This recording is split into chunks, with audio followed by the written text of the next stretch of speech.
Welcome to the deep dive. Today we're looking at something pretty significant coming out of Canva.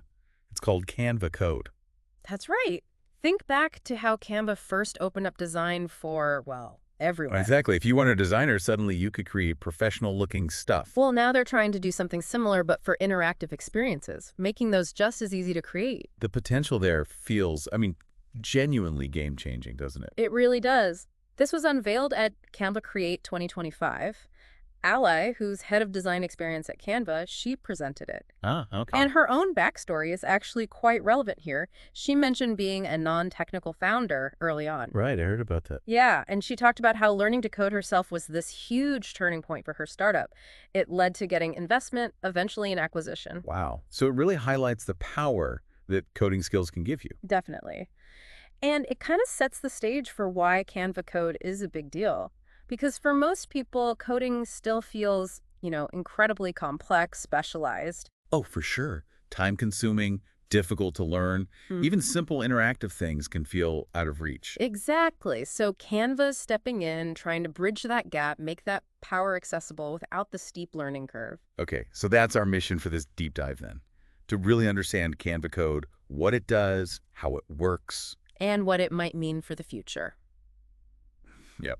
Let's get into the nuts and bolts. All right, so first things first. Where do you even find this thing? Is it buried somewhere? No, actually, it's pretty secreted. It's part of Canva AI right there on the Canva homepage. Okay, part of Canva AI. Yeah. And the process sounds, well, surprisingly simple. You basically just type a prompt, describe the interactive thing you want to create. Like what kind of things? Well, Ali mentioned quite a range. Quizzes, interactive calculators, maybe even simple games. Seems like the possibilities are pretty wide. And the key is Canva Code does the actual coding part, right? Under the hood. Precisely.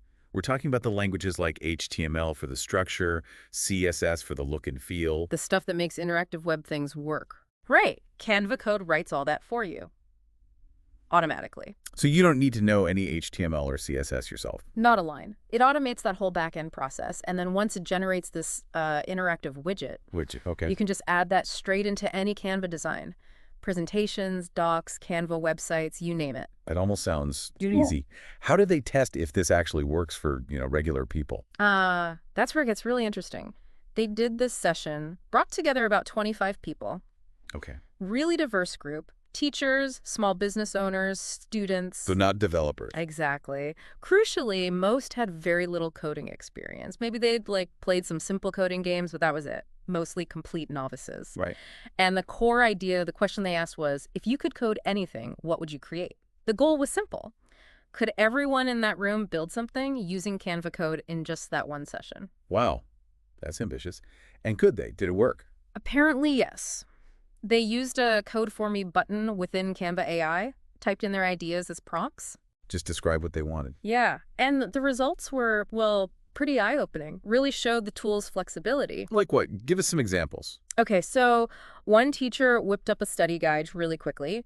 Someone else created a tool to recommend songs based on your mood. They called it In the Mood for Love. Ah, nice. And a small business owner, their family company didn't have a website. They started building one right there. Okay, those are really practical uses already. Any others? Oh, yeah. A student made a horror video game starring their dog. Seriously? Yep, called Boba Buddy, which is Yeah. kind of hilarious. Another person started building a website for their floral design business. Boba Buddy. Okay. What else?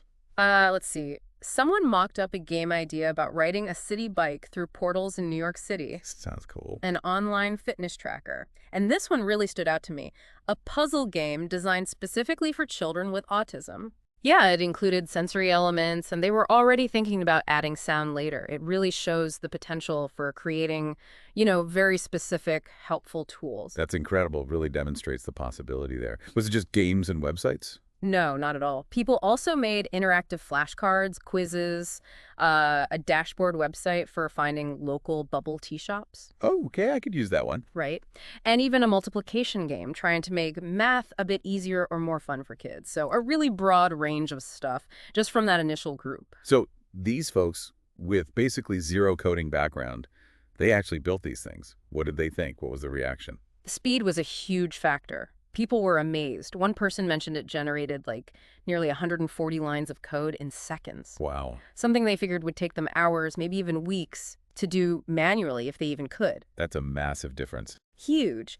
So the feeling was definitely one of, wow, this saves an incredible amount of time.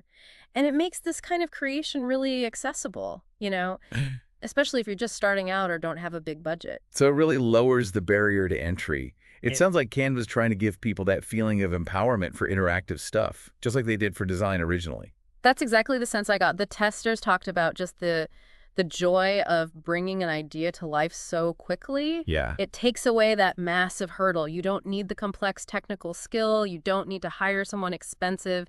It really feels like democratizing interactive creation. So looking forward then, what's the bigger picture? What does this all mean? Well, it's fascinating to think about how this could change things, how people communicate or learn or even run businesses, that bubble tea finder example. Right. Building something like that traditionally, that needs real coding chops, interactive maps, data. Yeah, that's not trivial. Not at all. But now, maybe someone with a great local idea could actually build it themselves. These first creations, done so fast by beginners, they've definitely sparked a lot of excitement at Canva. I bet. And they're actively asking for feedback now, what do people want to see next for Canva Code? It really does feel like the start of something new for digital interaction. It really does. Just like they democratized design, maybe they're about to democratize making things do stuff online. Yeah. Imagine the new kinds of content, new ways to engage people. Exactly. That's the key takeaway here. I think Canva Code empowers basically anyone to make dynamic, engaging, interactive things, moving beyond just static images or text. And without needing to learn code. Without needing the Literally. code. Mhm. The speed, the ease that those first testers showed, and just how varied their ideas were, it really highlights that potential. It's transformative. So for you listening right now, just think about that. Is there some interactive idea you've had? Maybe a quiz, a simple tool, a game, something you thought, oh, I can't do that. I don't code. Yeah, because that barrier might just have vanished. Which leads to a really interesting thought, doesn't it? Yeah. What could you actually bring to life now? What problem could you solve? Or what cool new thing could you build now that creating interactive stuff is potentially this accessible? It's a powerful question. And if you are excited by this, if you want to explore Canva Code more, I really recommend connecting with Coach BK Han. They're really digging into this new feature. Yeah, Coach BK Han would love to hear your ideas, see what you're thinking of building, what you do build. It's a whole new creative landscape opening up. We're definitely just seeing the very beginning of what's possible here.